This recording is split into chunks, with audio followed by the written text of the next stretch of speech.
नमस्कार दोस्तों, हमारी आज की कहानी है।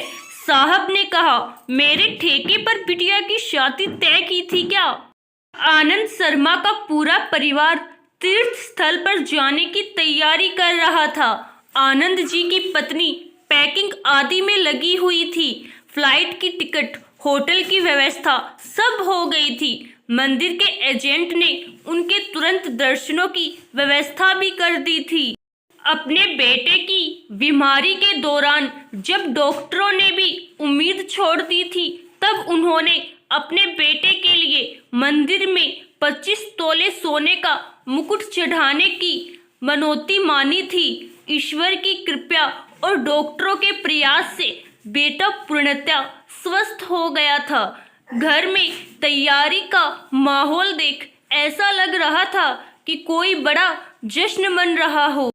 आनंद सुबह चाय पी रहे थे, तभी उनका नौकर विनोद आया और चुपचाप खड़ा हो गया।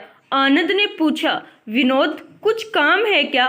उनके इतना पूछते ही विनोद रोने लगा और भाव विलह हो कहने लगा, साहब, बिटिया की शादी तय कर दी थी, तारीख पास आ गई है। सोच रहा था फसल बिक जाएगी, पर बाढ़ सब तहस नहस कर गई। साहिब, हमें 2 लाख रुपया उधार दे दीजिए, तनख्वाह से काटते रहिएगा, फसल का पैसा आएगा तो चुका दूंगा। एकदम से भड़क उठे आनंद, मेरे ठेके पर बिटिया की शादी तय की थी, छोड़ दे, नौकरी छोड़नी है, मेरे पास पैसा नहीं है। नौकर सन्नाटे में आ चुपचाप अपने काम में लग गया, ये सोचते हुए कहीं लगी लगाई नौकरी छूट गई तो क्या करेगा। आनंद का बेटा अपने पापा तथा नौकर का वार्तालाप सुन रहा था। नौकर के जाने के बाद अपने पापा के पास आया और बोला, पापा, आपसे कुछ कहूँगा, प्लीज बुरा मत मानिएगा।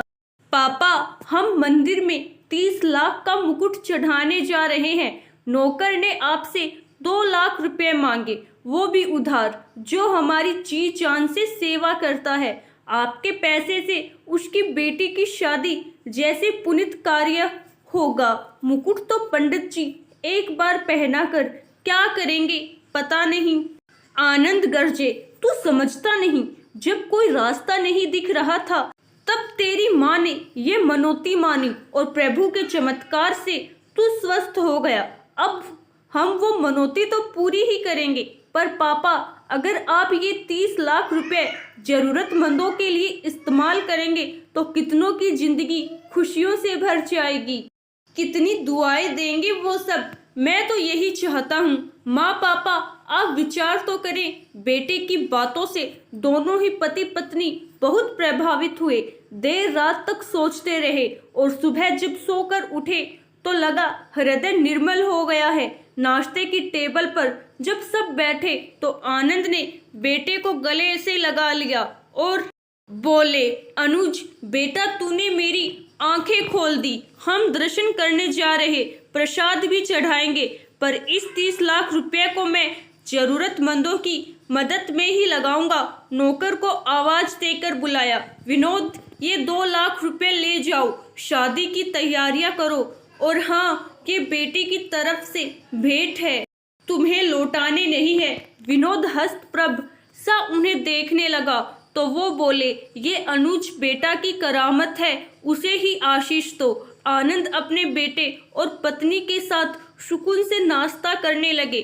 सबके अधरों पर संतोष की मुस्कान थी। आशा करती हूँ दोस्तों, आपको हमारी आज की कहानी जरूर पसंद आई होगी। धन्यवाद।